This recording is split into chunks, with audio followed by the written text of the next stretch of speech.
Hi all, in this session we are going to understand the HTTP request and response headers. What is the HTTP request and response headers?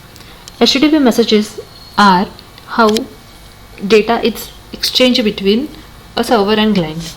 There are two types of the messages, request and responses. Requests sent by the client to trigger an action on the server, and responses are nothing but the answer from the server. Now we are going to understand the HTTP request and response headers using the browser. Let us take a Chrome browser, which is the popular browser, but the process remains same in all the browser to view the details.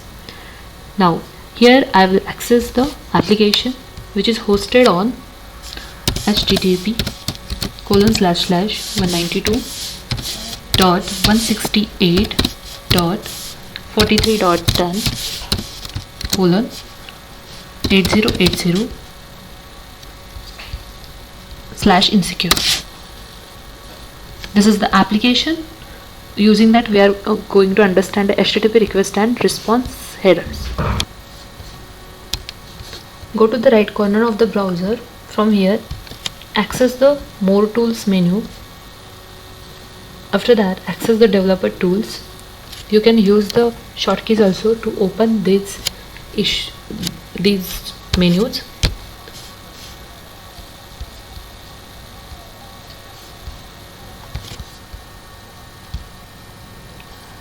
You can also open the developer console by right clicking on the page and choose the inspect option.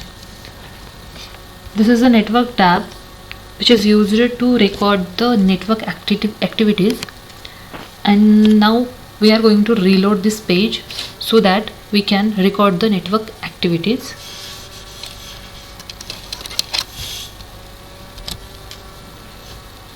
So this is the network activity we can see here. Now click on the page URL on the left bar. Here you can see the sub menus such as a header, preview, response, initiator, timing and cookies.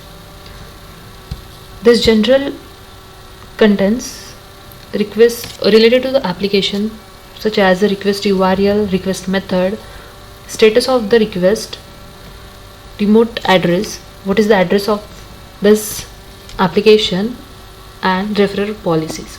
After that we can see this another tab, response header, and next one is request headers. Now we are going to understand request and response headers one by one. We can see here this is response headers and request headers. Request header contains accept encoding, accept language control, cache control, connection, cookie, host. These are the request headers. Request header contains more information about the resources to be fetched or about the client requesting the source. Accept header informs the server about type of the data that can be sent back. Accept encoding is the one type of compression algorithm that can be used on the resource sent back. Accept language informs the server about the human language the server is expected to send back. Cache control directories, which directives for the caching mechanism in both request and response. Connection controls whether the network connection stay open after the connection transition finishes. Cookie controls it contains stored HTTP cookies previously sent by the server with the set cookie headers. Host specifies the domain name of the server and TCP port number which the server listening. And user agent is nothing but the client is accessing that application using which browser. It shows the which browser is there. Response headers hold the additional information about the response, like its location or the server providing it.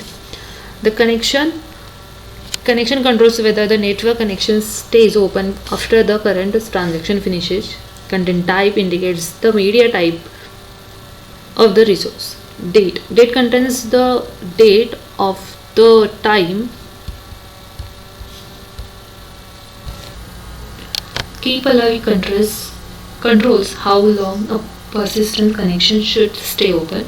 Transfer encoding specifies the form of encoding used to safely transfer the entity to the server, so to use it.